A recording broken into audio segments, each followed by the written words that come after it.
11 o'clock. Well, it's 11:15 my time, 12:15 on the East Coast, etc., etc. As you go west, all right? So the Obamas have officially endorsed Kamala Harris. I often wonder why people endorse candidates because I think sometimes that they do it because it's their party rather than their personal opinion, you know? But they seem to genuinely like each other. So, and I think Kamala Harris is a pretty good person compared. Well, she's an angel compared to Trump. Now, everybody before, a great many Americans before in the polls were all saying that they didn't like either one of those candidates. They didn't want a rematch of Trump versus Biden. Well, now you got Kamala versus Trump, so you got a different vibe there. So let's see what happens. You know, Trump's already backing out of the debate because it's not geared to him. Uh, he wants to be able to interrupt, rant and rave, and wave his hands in the air and everything. You know, that's it. It's just the kid in him. You know, that's why he does that. Uh, I think he's. I just think he's. You know, my opinion of him doesn't really count in the world because I don't like him as a human being, and that's uh, not a good thing. You know, I don't get into the political issues that much. I'm not a well, you know, I'm not a politician. Not anymore. I was, but I was forced into that. Wasn't something I really wanted to do because I think I like to consider myself an independent. If I like you, I vote for you. There's nothing Trump can do or say that's going to make me vote for him. I don't care if he has the best programs on the planet. I want nothing to do with this man. Okay. I've seen him in action. I've read about him. I've followed him when he was a real estate investor. At one point in time, I actually thought he was pretty smart, and then I realized something. He's just a dumb piece of shit, and he doesn't deserve to be president of the United States. And if you make him president of the United States, whatever happens after that is your fault, not mine, and not most of the people I know. You know, you're going to get what you want. Reading articles where some Republicans are threatening civil war. Well, first of all, if you knew what a civil war entailed, had you studied history, had you read books like The Red Badge of Courage, and you understood what war was all about, any war, never mind a civil war, where you're going to have maybe you're going to have to shoot your father, your uncle, or your brother, you know, um, you wouldn't be going around saying, "Well, we might have to have a civil war," because if it was up to me, people that say that would get shot, you know, or have a member of their family shot in front of them so they can understand. That's drastic, and I understand that. But that's the only way that's apparently the only way that the people in the Republican Party that are predicting and calling for civil unrest understand. All right. You know, you better make damn sure everybody in your family thinks the way you do if you're going to go around saying, let's have a civil war. You know, I don't see it as solving anything. I've never seen what's that song? Was it the Animals that did that? No, War put a song out. And one of the lines in it is war. What's it good for? Absolutely nothing. And that's right. It's good for nothing. It doesn't accomplish what you expect it to accomplish. Look, we spent, I don't know how many years in Vietnam. I don't know the exact number of years. I don't want to guess. I didn't want to go because I understood from reading articles about from people outside the country determining the military feasibility of winning that, and we said that, and they just said that it was impossible war to win. The British lost in a similar situation when they went up against us, in the American Revolution. You cannot win. So we left, but we left same way we did in Afghanistan. Left tons of stuff behind, left a lot of innocent people behind. It solved nothing. All right. It took 10 years to find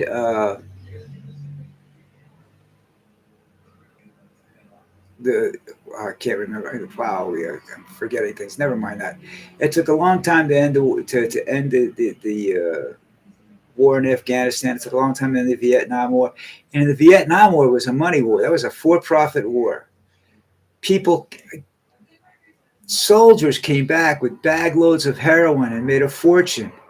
This was the beginning of the drug cartels and everything.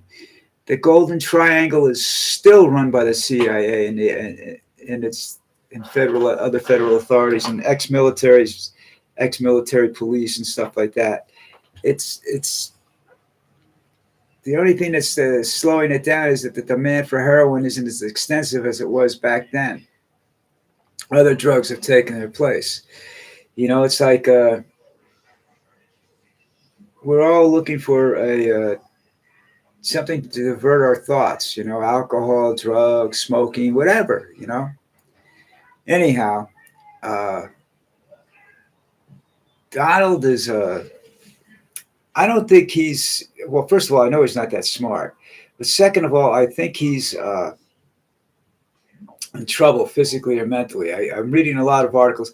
Of course, you know, I look at these articles. They're coming on YouTube. They're just a bunch of screwed up people like me. You know, I tell you, I don't have any facts to per se. You know, unless if I say something and it's a fact, then you know, uh, I guess I get lucky. I don't. I just repeat what I just basically am saying. What I believe. My belief is that he's not a well man. Um, I know, and I've told you this, and I said, watch it. You know, when I get to around 12, between 12 and 15 minutes on these videos, I start to forget what I'm talking about. My attention span is bad. I'm 78 years old. I'm the same age. I'm actually a little older than Donald in months. Uh, but I see a lot of things happening to him. I mean, you go through life like Donald does. He's never believed in the truth as a effective method of gaining support or gaining anything. He believes in order to be successful, you have to be a good liar.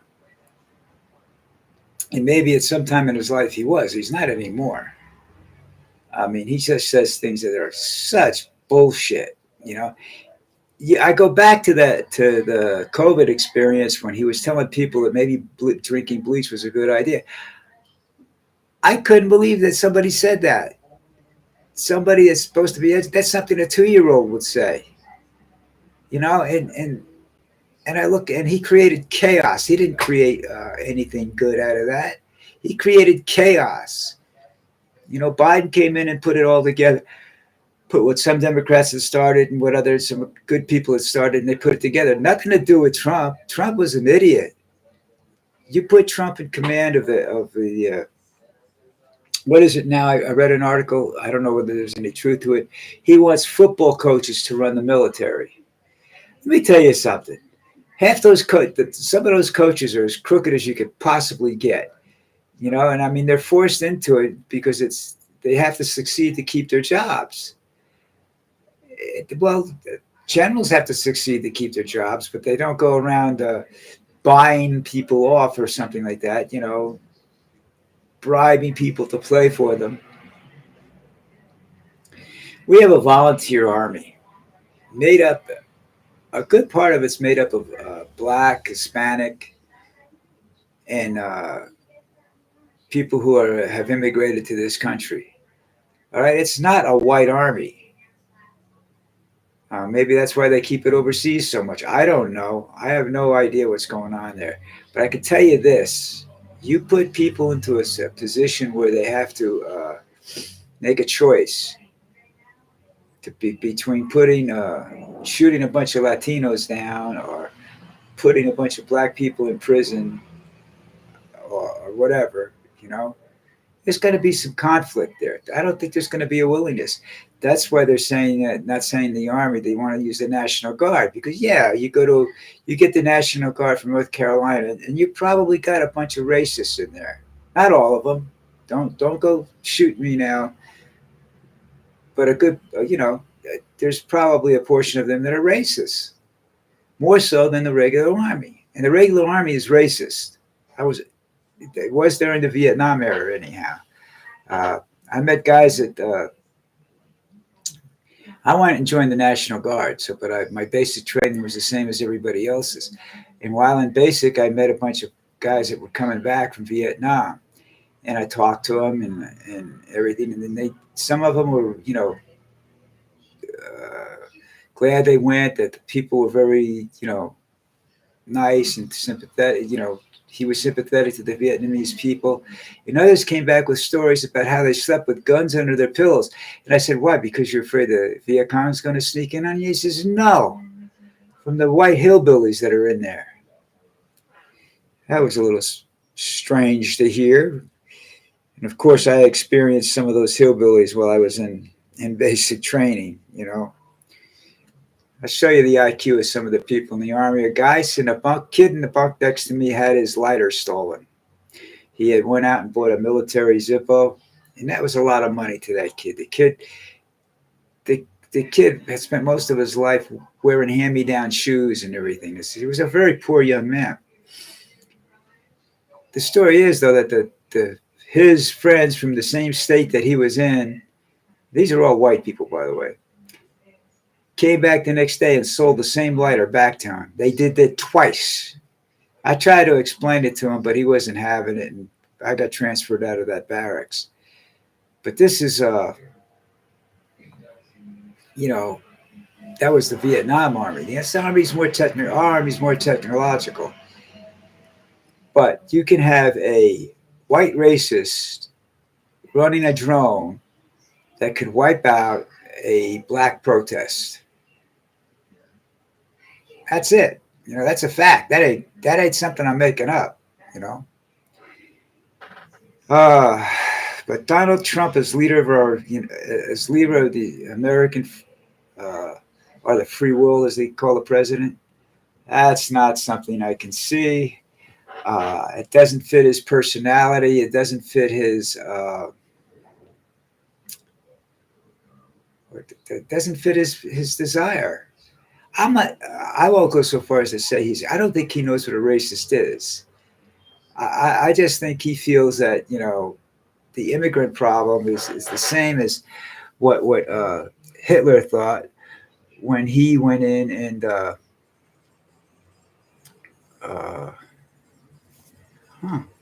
scars showing up again when he started using the Jews as scapegoats for what was wrong in the country.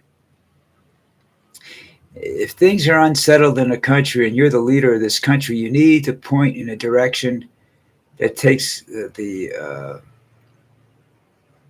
you can what's the word, utilize their personality and whatnot against them. And Jewish people were basically businessmen in Germany.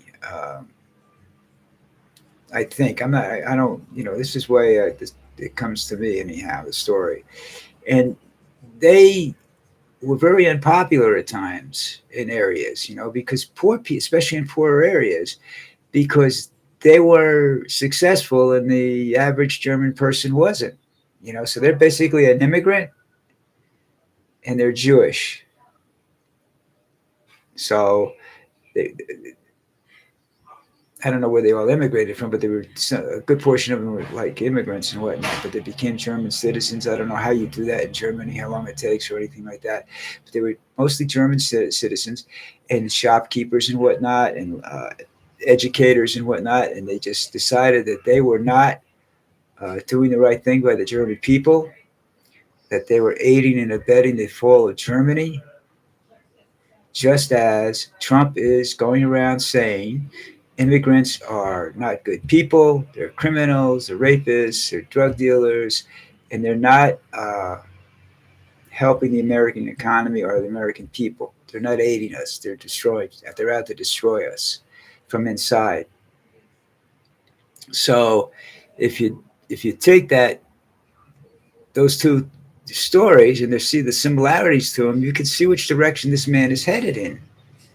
And it I think part of the problem is that there aren't enough of us old people around that remember the horror stories that came back with your relatives speaking to your brothers, your fathers, your uncles, or whatnot. Who won't? I had two uncles in the Navy. All right, that came back from World War II and refused to talk about it. Wouldn't tell me any stories. Didn't talk about it. One of them was a demolition expert, underwater demolition in the Navy, and I, you know, got a hunch he did some things he wasn't happy with. I'm not sure what the other man did, but he was. They were both in the Navy, and they both came back that way. My brother was in the Army after the war, and my stepbrother, and he was an asshole when he left, and he came back, and he was just a bigger asshole. He was an all. He was definitely a white supremacist when he came back. He was just not. I don't know. He married a woman that was a saint, and she stayed with him till he died. And he has two kids, and I don't know where they are. I don't remember the daughter's name. That's just because I'm old. Barry was the son because he was the oldest one, and I used to play with him a lot. I liked him a lot, but then, things got screwy in my family. But I digress. I think this is a problem that people don't know enough about history, and most people hate history. They don't want to know what happened last month. You know, they don't learn from history. That's why we're repeating history. This is a definite repeat of the rise of fascism right now. And the only thing in the way, it's not just Kamala Harris, is the American people and their right to vote and their ability to stop Trump in his tracks. If they have to fight to stop him, then they have to fight to stop him. I don't want to see that happen. I'm not promoting that kind of a conversation here, but they need to stop him. Otherwise, this country's not going to be great again. It's going to be gone. And it took Germany a long time to rebuild itself to where it is now. And because of their democratic policies, they do have some Nazis still running around that country. Uh, just like we have the Ku Klux Klan running around our country. We had a civil war. So I don't see anything getting solved by a civil war. I'm hoping, and I mean this sincerely, that we can stop this man in his tracks. Hopefully we can do something there. But we'll have to wait and see. All right. I'm reaching the point where I'm starting to forget what I'm talking about. So I'll talk to you later.